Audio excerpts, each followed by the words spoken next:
Welcome on this 50th anniversary year of the halting of the Cross Florida Barge Canal, and it also happens to be World Wetlands Day.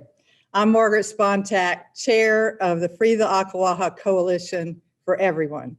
The coalition is made up of 40 national, state, and local nonprofit organizations, as well as other businesses and groups. Our organizations represent millions of people across the Florida and the nation. Later, we're going to announce the results of our recent Action Alert campaign, inviting Governor Ron DeSantis to free the Ocklawaha River. And we will also introduce you to all our members and supporters. The organization's mission is to restore the Ocklawaha as a free-flowing river, reconnecting the Ocklawaha, Silver Springs, and the St. Johns River, and elevating regional benefits for everyone.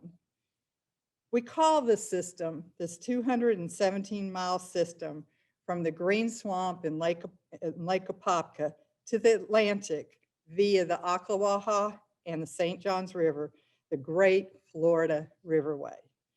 Three scientists today are going to share the big impact science behind the restoration of this system, looking at it from a national, state, and regional scale. Joining me at Pugh Hall at the University of Florida is Jim Gross, Executive Director of Florida Defenders of the Environment, Casey Fitzgerald, our co-chair of the Forest Science Committee, and Cindy Swerko of Gainesville Sun.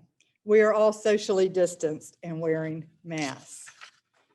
So here's a few housekeeping items that'll help you today. This briefing is going to be in a hybrid fashion. Casey Fitzgerald and I will be presenting live with the help of Dustin Howard and Charlie of the UF AV team from Pugh Hall. Steve Knoll, who has helped us with this presentation, is being presented via videotape. And all our other speakers will be presenting via Zoom technology. All of the Zoom guests online are welcome to submit questions at any time, which we will be handling through the Q&A at the bottom of your screen, and those will take place at the end via your questions.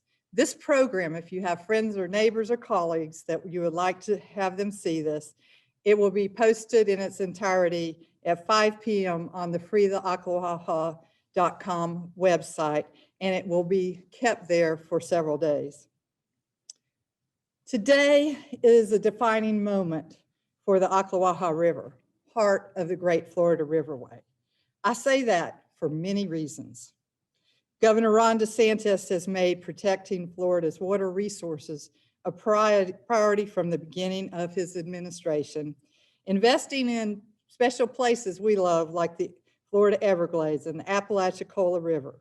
We are hopeful that he will make restoring our favorite place in Central Florida and Northeast Florida, the Great Florida Riverway, another priority project in 2021.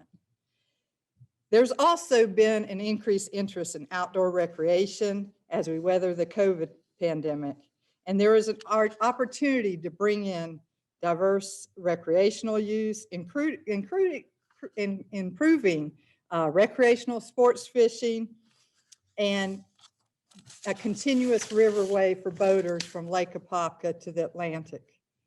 With the Rodman Dam past its life expectancy, the systems requiring massive herbicides each year just to keep the ramps and river navigable, and the use of the reservoir declining by thousands of users each year, it's time to make a change. And we all need to understand, this is very important, that won't be easy for everyone. It's our collective job to identify solutions that both restore this nationally significant system while providing economic revitalization to the river communities like Palatka and Silver Springs and other surrounding area. Later, I'm excited to present the Ocklawaha 2021 for Everyone plan, a 5-step plan to leverage the economic and environmental benefits of this vital riverway. But before we launch into our hopes and our visions for the future, Since today is the 50th anniversary, let me provide a short clip from Steve Knoll, UF history professor and co-author of Ditch of Dreams.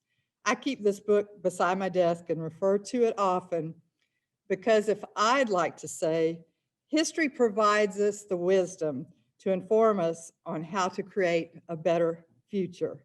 And here's Steve. In the 1960s, at a time flush with liberalism, we can do anything. We can put a man on the moon. We can reshape Florida, so we might as well build this canal. It starts in 1964. It seems to be going great guns. Everybody's excited.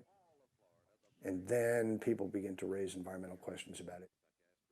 Not just conservation, but land preservation, and the fact that the Ocklawaha River particularly is a wild and natural resource that is irreplaceable and irreplicable.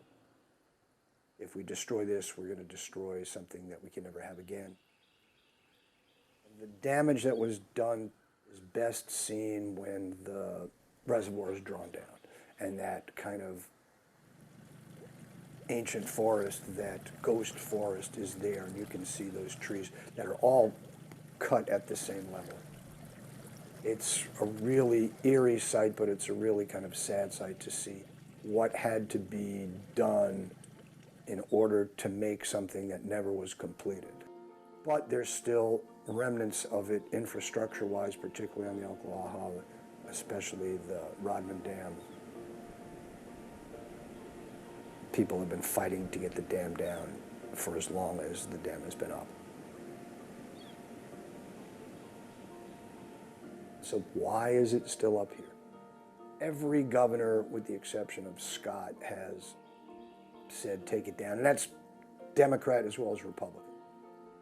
Half of the population or more of Putnam County has not been alive when that river flowed freely. So this is all they know. So if this is all you know, this is natural. And 50 years, that's a long time.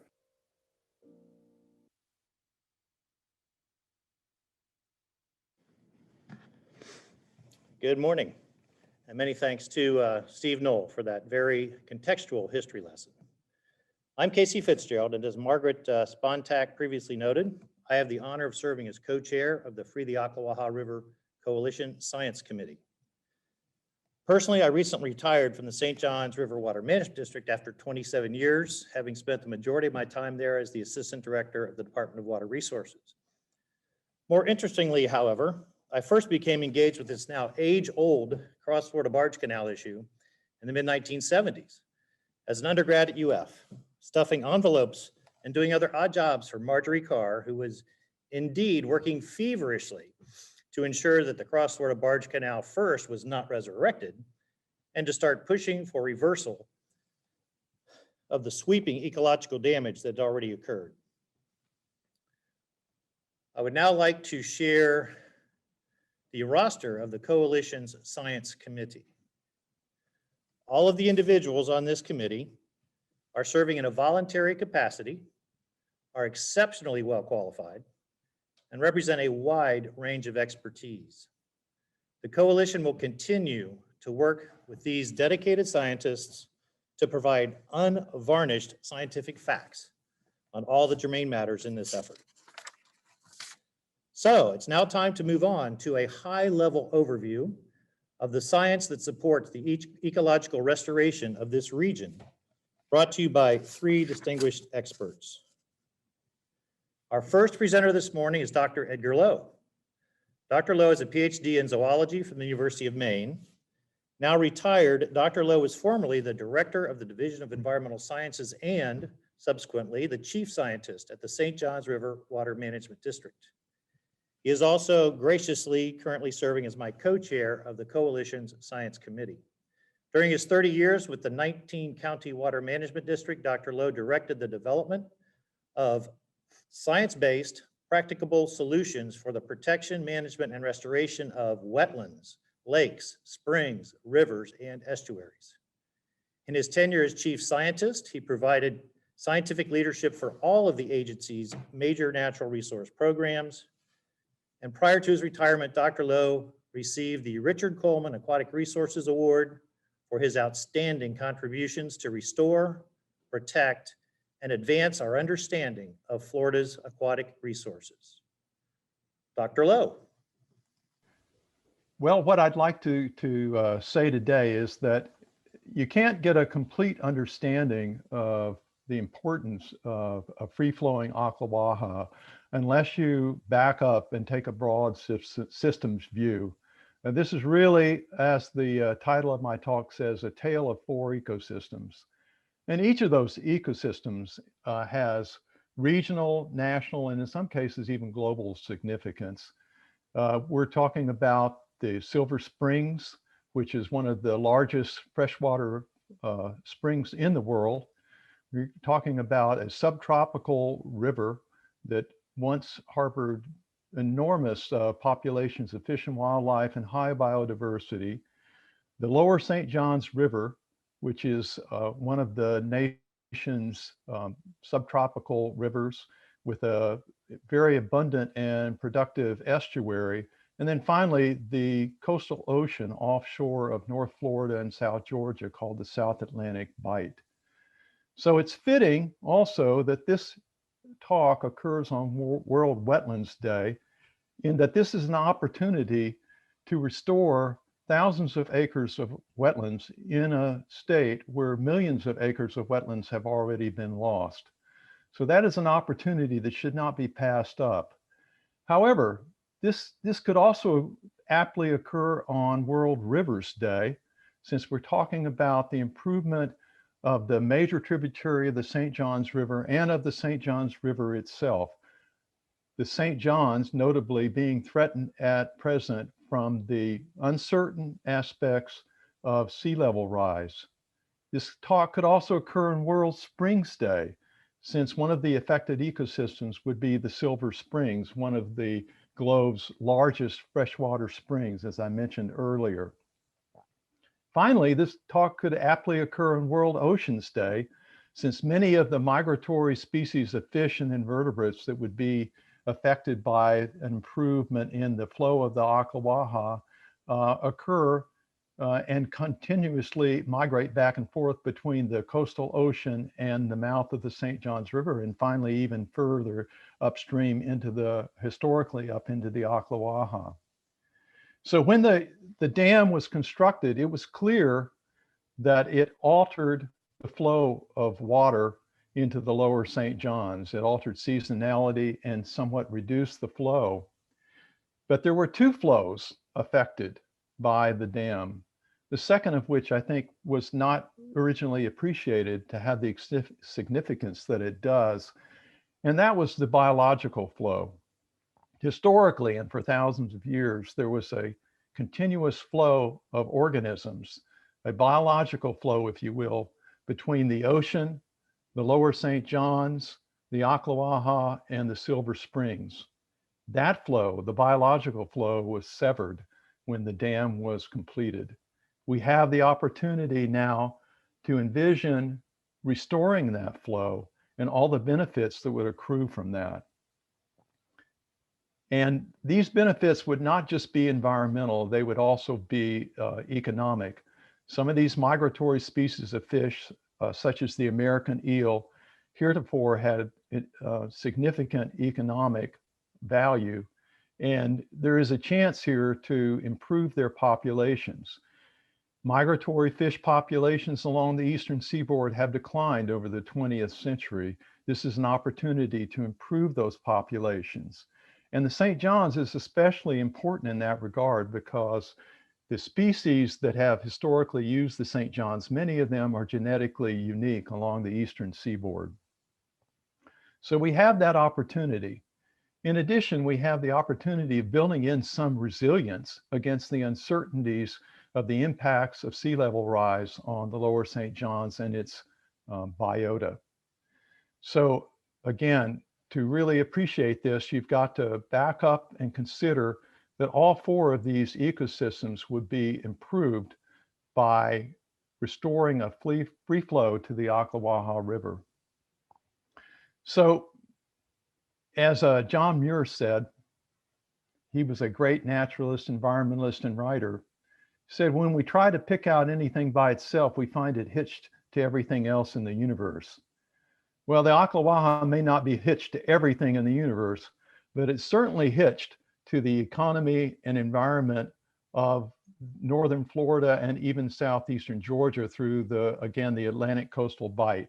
So we need to appreciate that this is an opportunity to improve the Silver Springs by increasing the populations of fish that have access to the springs and even endangered species such as the manatee, to improve the lower St. John's, the lower Ocklawaha River by restoring thousands of acres of wetland and improving another thousands acres of wetlands downstream of the dam, improving fish populations and restoring the severed flow of biology between the lower Ocklawaha and the lower St. John's, improving the lower St. John's River in terms of the species of invertebrates and fish that need the estuary for their reproduction and growth.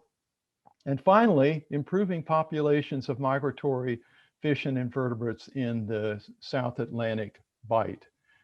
It's timely. As mentioned earlier, it's been widely recognized for nearly 50 years that this is something that needs to be done. I believe the time has come. We shouldn't let this opportunity slip away, and let's move forward.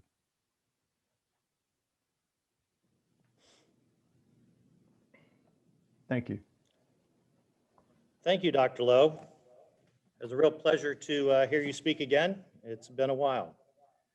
Our next presenter is Dr. Andrew Carter. Dr. Carter has a PhD in environmental science and policy, as well as a law degree from the University of Miami.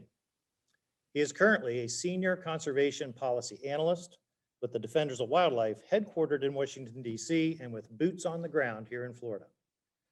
Dr. Carter works on wildlife conservation policy at the Center for Conservation Innovation, where he researches and analyzes conservation governance strategies and emerging policy issues. He also works with other like-minded organizations to develop innovative approaches to habitat and species protection. Before joining Defenders, Dr. Carter was research director at Miami Waterkeeper, an environmental nonprofit focused on water quality, habitat protection, and climate change resilience in South Florida. He taught graduate environmental law and policy courses at the University of Miami and practiced law in New York and Florida. Dr. Carter. Thank you very much. Thank you for giving me the opportunity to speak. Our nation and the world are facing a biodiversity and extinction crisis. Globally, nearly 1 million species are at risk of extinction. In the United States, thousands of species have been designated as threatened or endangered under the Endangered Species Act, and many thousands more qualify for listing. Now, the primary driver of extinction is habitat destruction. Wetlands are particularly important for biodiversity. They're highly productive, incredibly diverse in terms of plants and animals, and important for climate change, carbon sequestration, water quality, and a host of other ecosystem services that directly benefit the communities near them. And the United States has seen tremendous wetland loss since this country was founded, with the lower 48 states losing more than half their wetlands since the 1780s. Florida is one of the most biodiverse states in the country, containing many important ecosystems and a biodiversity hotspot for threatened and endangered species. Out of the approximately 131 species found in Florida that are protected under the Endangered Species Act, around 70% are only found in Florida. Furthermore, Florida's lands and waters function as an important site for threatened and endangered species outside the state, particularly migratory birds that travel to Florida in the winter.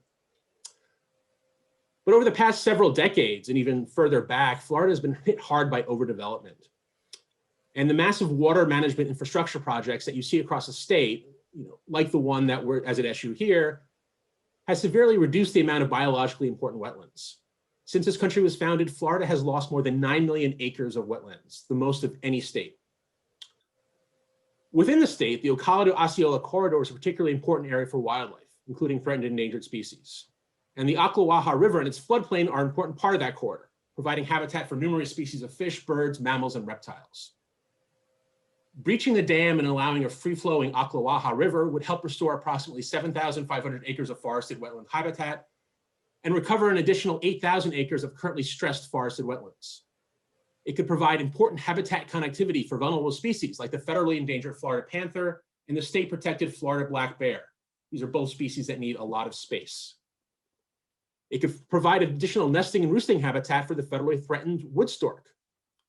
And a free-flowing Ocklawaha River would provide essential warm water winter habitat to hundreds of manatees, including for as many as 500 at Silver Springs. And it could also provide habitat to Atlantic and short-nosed sturgeon that historically were found in the St. Johns River, but are very rare if ever found. Florida, to sum it up, is important to national biodiversity, and the Ocklawaha River floodplain is important to Florida. We are dealing with a mass extinction in Florida, in the United States, and around the world. And as I mentioned before, the primary driver of this extinction is habitat loss. And the only way to head this off is not just to protect habitat, but to restore it as well. Breaching the Kirkpatrick Dam will help in that fight. Thank you. Thank you, Dr. Carter, for helping put this opportunity in a global and national perspective. Our final science presenter today is Dr. Quentin White. Dr. White received his PhD from the University of South Carolina's Baruch Institute for Marine Biology and Coastal Research. He is currently both a professor of biology and the executive director of the Marine Science Research Institute at Jacksonville University. Dr. White has written numerous research and technical papers and reports in his many years at JU. He is also, quite appropriately enough for this situation, currently undertaking research on the history of human impact on the Florida environment, and especially on the St. Johns River, with a focus on manatees and water quality. In addition to his roles at Jacksonville University, Dr. White serves as a consultant to the City of Jacksonville's Waterways Commission and also on our coalition's scientific committee. Before we go to Dr. White, just a reminder to send in questions for our scientists to address. Now, Dr. White. Good morning. And thank you, Dr. Lowe and Dr. Carter, for setting me up so well with your comments. An estuary is a semi-enclosed body of water open to the ocean, but diluted with fresh water.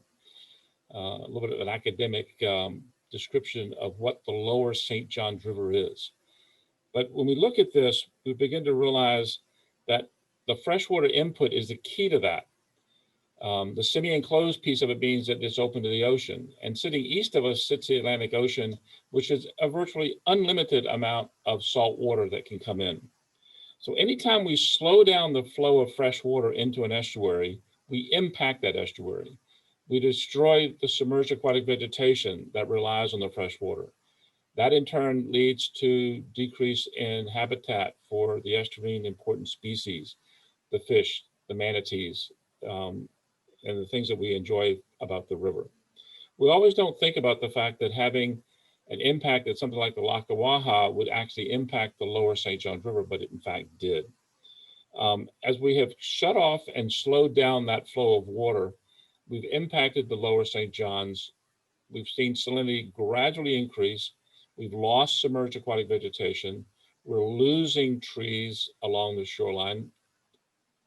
Cypress trees cannot survive in salt water, or even slightly salt water. And so we have this sort of combination of things going on. Now, it's not just the estuary of the St. Johns River either. I report, and most of you are familiar with the Apalachicola and the impact that the water use in Atlanta has had at Lake Lanier. And so we see this coupling between freshwater usage, uplands, and the impact in the wetlands at the mouth of the St. Johns River in particular. So when we see that interruption of flow, it has a tremendous input downstream. Why do we care? Well, 90 to 95% of the economically important species spend all or part of their life in an estuary. This is extremely important because fisheries plays a huge role in Florida economy. If you know, there are about 4 million Florida anglers that put about $11.5 billion every year of economic impact into the economy. Something in excess of 100,000 jobs are related to the freshwater and saltwater industry. And so we look at this impact and we think about, is the system resilient? You hear a lot about resiliency today. This is the ability of the river to respond, or any system to respond to any kind of disturbance. We think about economy and we talk about the resilient economy. We talk about human health and the resilience of human health. Well, ecology is the same way. We have to sort of think about how we can make this system more resilient and respond better to the disturbances we've imposed. Governor DeSantis has in his budget $1.8 billion to establish a resilient Florida program over the next 4 years. Restoring the Ocklawaha can play a huge role in this. 50 years ago, Richard Nixon stopped the program because we began to realize the economic impact and the environmental impact. It's time to free the Ocklawaha. And so I'll turn this back over to Casey at this point in time. Thank you very much. Thank you, Casey, Ed, Andrew, and Quentin. For decades, we focused on the discussion possibly on the dam or just the reservoir or one user group, one species, or a singular environmental benefit. But you've provided a comprehensive scientific overview of the benefits of a free-flowing river for all Floridians. Both the science and the economics have supported restoration of this great Florida riverway. But we're still facing today two major challenges. A new challenge, the economic stress that the COVID pandemic has put on the state this year, and the fear of change and uncertainty and loss from anglers and other citizens who maybe never saw the real Ocklawaha, a river alive with fish, cooler by 20 lost springs now covered by the weight of the dam, and a cooler, swifter river with less water quality and invasive plant issues.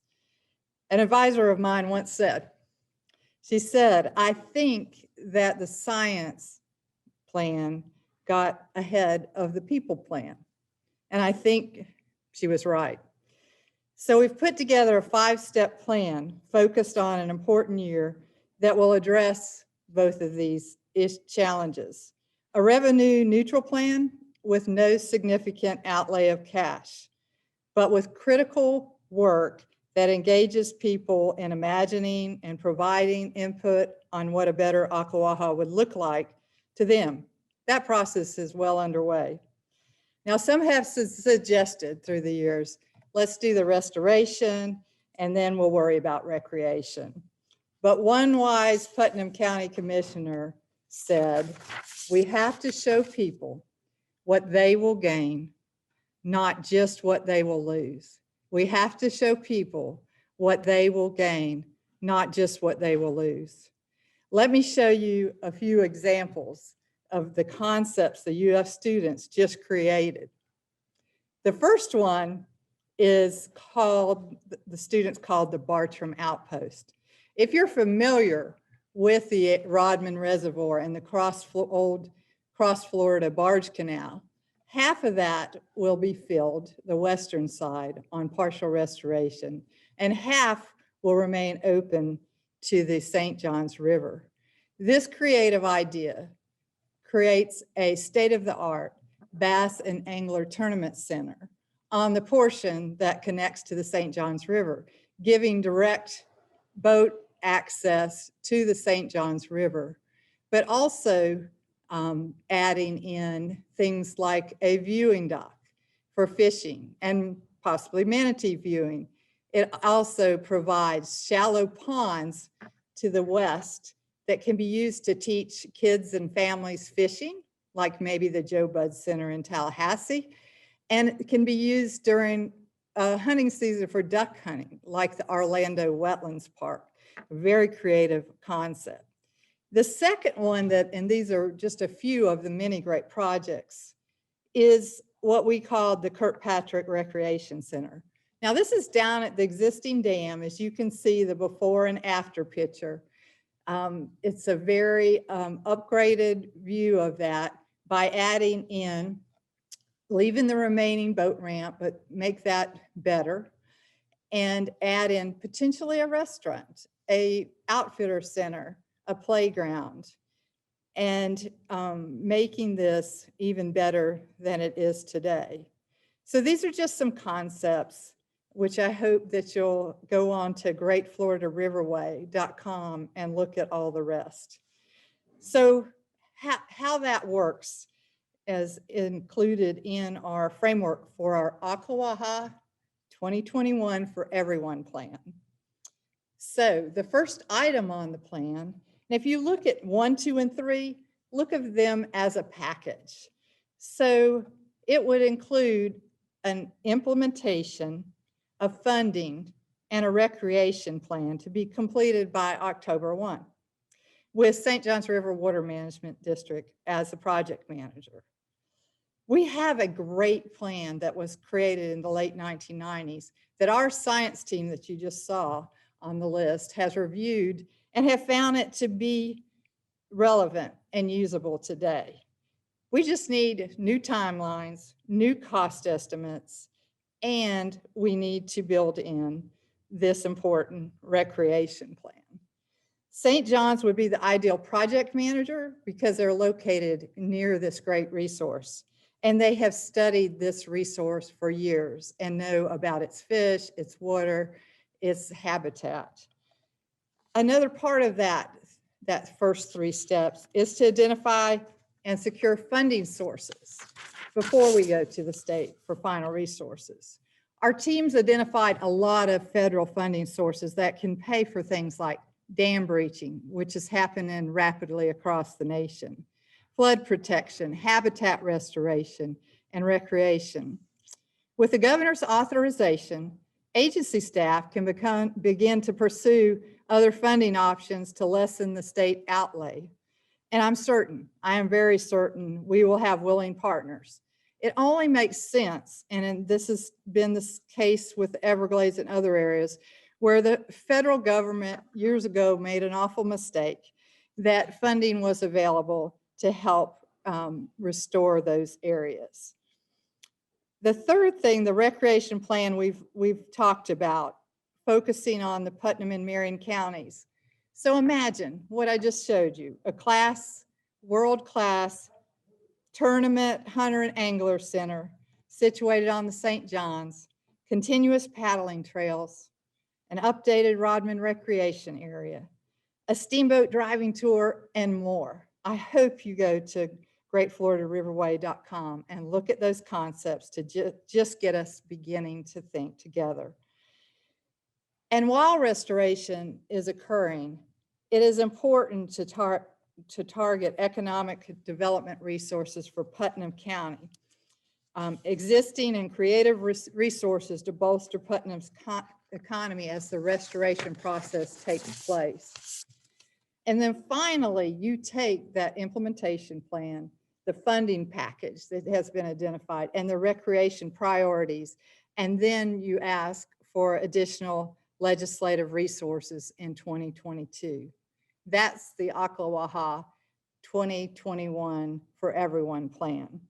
By doing this incrementally in 2 stages, we know our true cost, our updated cost, we have more time to develop funding partners, but most importantly, we have another year to do that people plan, to show people what they can gain, to get them involved in what's most important to them. And speaking on people, we have 2 things we wanted to share. One is we've been at work building our coalition to include more organizations, more user groups, and we've just recently started adding more businesses.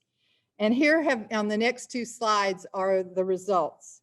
We have 40 nonprofit organizations that have joined us in support, and many other informal groups and businesses. We've also asked in the last few weeks people around the state and the nation to support our request to Governor Ron DeSantis to restore the Great Florida Riverway. And they've responded mightily over the last few weeks. Today, I'm going to ask Elizabeth Neville, Senior Associate for the Gulf Coast for Defenders of Wildlife, to share those exciting results.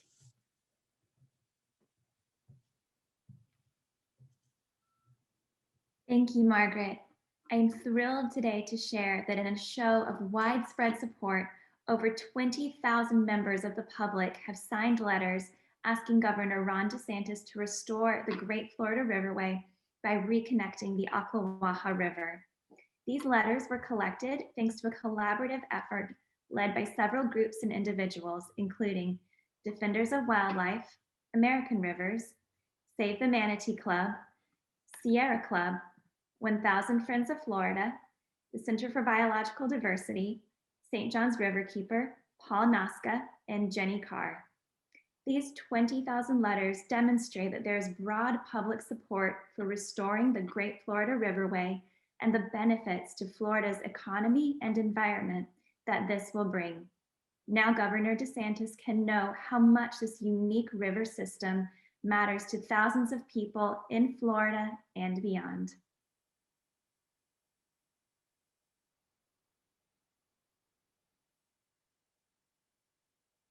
Thank you to all our supporters and members who supported our vision for a free-flowing Ocklawaha and a reconnected Great Florida Riverway. So Jim has been tracking some questions. We've got a few special questions here. And I think the first one we would pinpoint or ask Dr. Carter, and then Ed Lowe might want to weigh in after that. Dr. Carter, our first question is, how many manatees would the project help? Best estimates, it could lead to about 500 manatees additionally in Silver Springs and about 300 more in the Ocklawaha Springs. So that's several hundred at least. It's an important bit of data. And as Bob Knight, the head of the Springs Institute, would say, this would become potentially the strongest inland manatee viewing place in the state, and would considerably, I'm from Ocala, Silver Springs area, considerably help the economy of Silver Springs. Okay, we have another question, and I will direct this to Ed Lowe. The question is, we talked about this 5-step plan, but how long will it take to restore a free-flowing river once again? And kind of what are the major steps to doing that? Well, it would take some time to restore a free-flowing river. The plan that we reviewed was a 3-step plan, which I think could easily take in the neighborhood of 3 years. We don't want to do this willy-nilly. So the plan that was developed earlier envisioned stepped drawdowns and a sequence of plantings and dredgings and fillings that are required to restore the historic river channel and its associated tributaries. So I would guess in the neighborhood of 3 years, perhaps a bit more, once we get underway. We have a question, I think, here for Quentin White. And the question would be, I understand that restoring the river would create 150 million gallons a day of water downstream, helping the St. Johns River estuary. But doesn't that water just get lost to tide? That's a good question, but that's a misnomer in some respects, because what you've got is a dynamic system in which something on the order of about 5.5 billion gallons of water flow out of the St. Johns River every day. And there's a tidal flow when you get down to the mouth of the St. Johns River. But it's that ebb and flow that actually makes the estuary such a productive ecosystem, because it provides the habitat for the juveniles, as well as protection of those juveniles from larger predators. So it's not that the water is lost to the system as much as it becomes part of the system.